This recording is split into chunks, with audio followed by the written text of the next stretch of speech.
Yeah, maybe I'll just start. Thank you so much for the good presentations today. I think my presentation is going to feel slightly different and also a little bit into a specific policy that we've been working on in University of Oxford with Miles Allen, who I assume many of you know or are aware of. We were asked by Kerry to present sort of our work on alternative policies or business models for CCS and CDR. And I wanted to sort of highlight that Olav previously in his presentation said we can regulate the fossil fuel industry, we can subsidize them, or we can rely on carbon pricing to sort of get the storage we need. And this presentation will focus on the regulation bits of the compliance markets. So just very quickly on who we are. So Carbon Balance Initiative is a new NGO.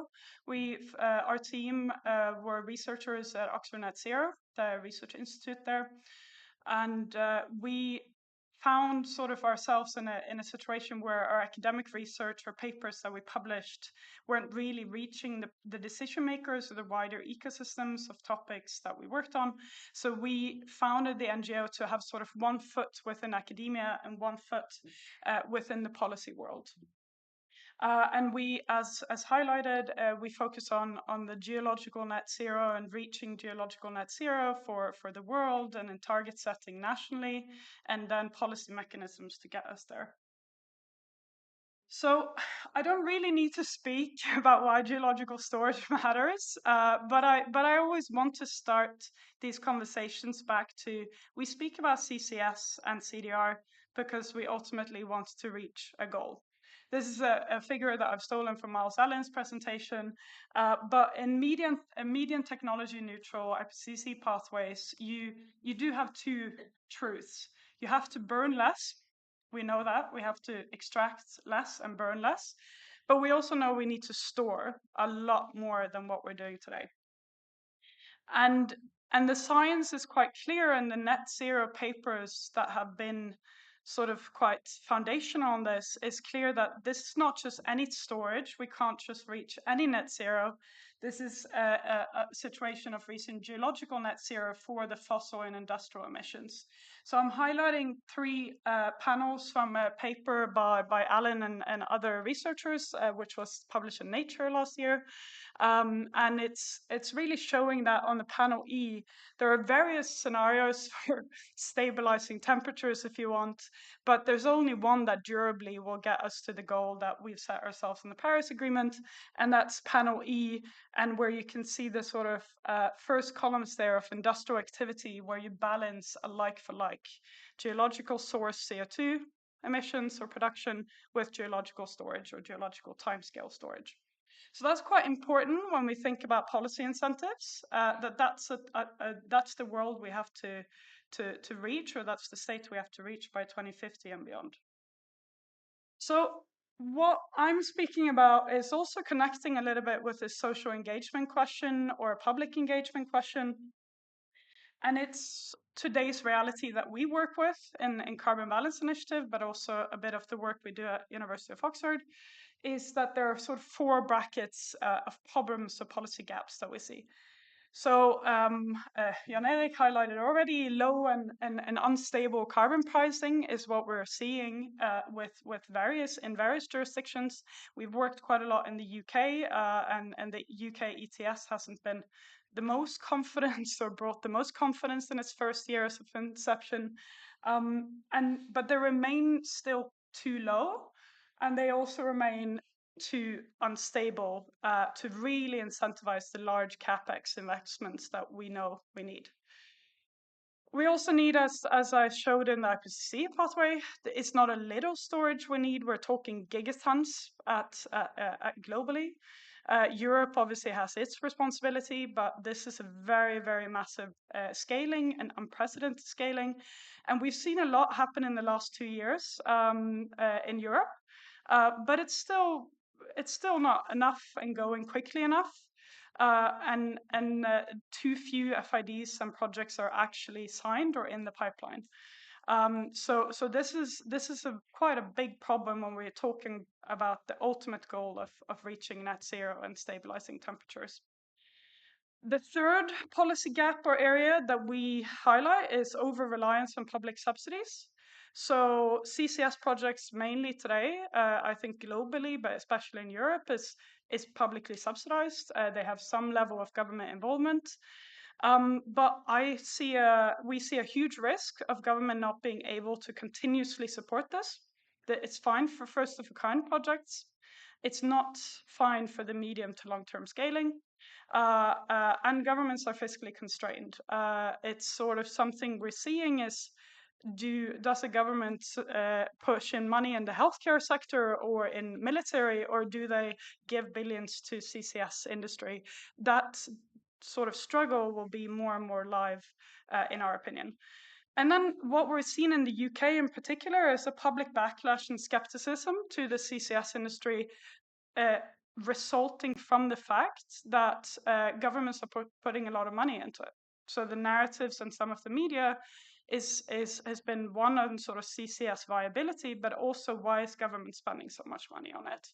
Why is the industry not paying for this themselves? So we have to sort of deal with that public skepticism of who is paying, and is this actually a public good, or is it something else? So that's the policy gaps. And I want to highlight a report we did. This is a UK specific report, but we did a report in collaboration with actually CCSA, but also DESNIS, so Department of Energy Security and Net Zero in the UK, where we looked into the future scenarios or policy scenarios for CCS. And we found quite a sort of gap, that today's incentives or today's policy plan is not enough to get us to net zero. I'll just go quickly through this. We looked at sort of the CFD and the ETS scenario that they're relying on in the UK. We did stakeholder engagement, both with sort of industry, NGOs, academics. We did qualitative research and sort of found these trends. And one is that the ETS is not sufficient, or is insufficient, to provide the certainty for timely delivery, which is important. Timely is as different than just deliver at some point, to the volume we need. This is because of price levels. This is because of investment confidence. You don't want to invest the capex you need if you're not absolutely sure, which Jan Erik now showed with how they deal with the carbon price uncertainty. And then it's ultimately also the ETS is designed in a brilliant way, which is what it was meant to do, which is the marginal abatement design. It's meant to pick the cheapest technology first, which is not CCS. So CCS comes down the line. There's also a risk of over-reliance on ETS could lead to sort of carbon price spikes, which is basically a supply and demand mismatch. So if emitters get to close mid-2030s or 2040, and they then suddenly need CCS, but there's no storage available, then the price of the allowances spike, and you get quite an unsustainable market. There is uncertainty, of course, in the future design and expansion of the existing schemes. We're seeing this very live in the EU ETS, and the expansion and future phases of that is still a question mark. So how can industrial actors invest today if they don't know what the design of the policy is in 10 years? There currently also exists no supply side regulation that really just focuses in on the CO2 cleanup, instead of emission reduction in general. And then I think from our side, voluntary schemes have just been concluded that they're useful for some technologies as proof of concept, but they're really fragmented and unregulated, so they're not really the scale-up solution. So for us, what are the better questions to solve? So hope you appreciate that I put some rocks in this presentation, by the way. What what does a predictable scale-up look like, and how do we regulate it? We need predictability, and we need timeliness in the storage policy and incentive structures. And then who should pay for CO2 storage and CO2 disposal? The ability and the who should pay question is becoming more and more live, and it also is a live question in the CDR space. So I'm here to talk about carbon takeback obligation, which is a compliance-based mechanism. It's a regulation on oil and gas. So we call it a new paradigm for responsibility for CO2 storage or CO2 disposal.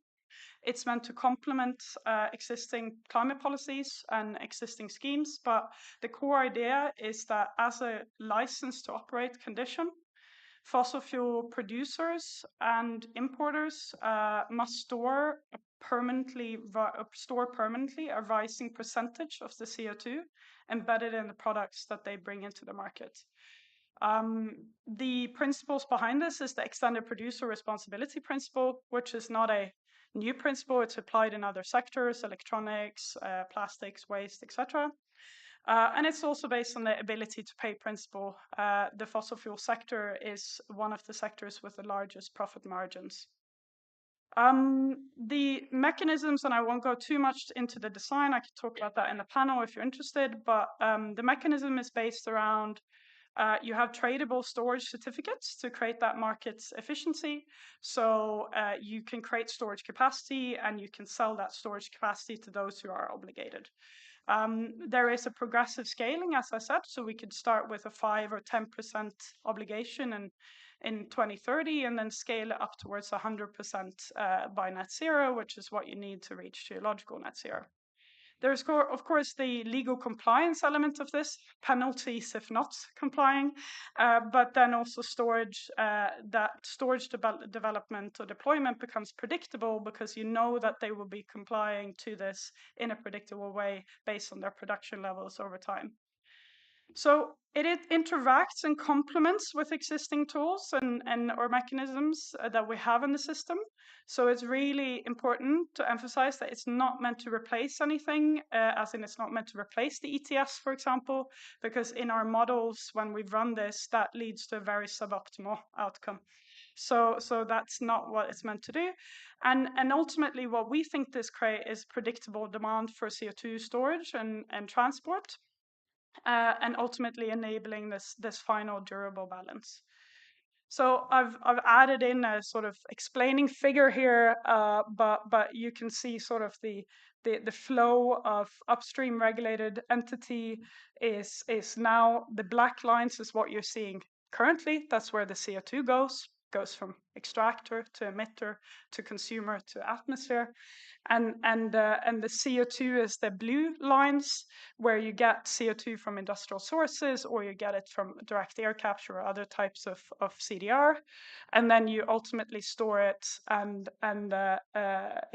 by a carbon storage operator, which leads to a storage certificate that you then show to the government. This is, again, we are treating here under the extended producer responsibility, we're treating CO2 as a waste, not as a commodity, but as a waste and a responsibility for certain industry or certain actors to embed that into their internal cost of operations. So I had a conversation with Franz, my fellow panelist, right before this week, and he asked me, is it feasible? And I would say, yes, we think it is. And it's already emerging. Daniel was here. I'm not going to say that it's Article 23 is a CTBO. It's definitely not. But Article 23 in the Net Zero Industry Act is the first of kind globally that places responsibility on oil and gas to create storage capacity, injection capacity. You do have this precedent in other sectors. So why not apply it to the biggest waste sector in the world, which is the CO2 production? And then I replied to Francis' question, and I said, 20 years ago, none of the climate policies we had today were imaginable. Like we didn't maybe think it would be where we have ended up. And I think politics today is showing a lot of unpredictability and a lot of opportunities. So I would definitely think it's feasible. And final, let's definitely treat CO2 as a waste problem, because that is what it is. It is an externality, and we need to look at it that way.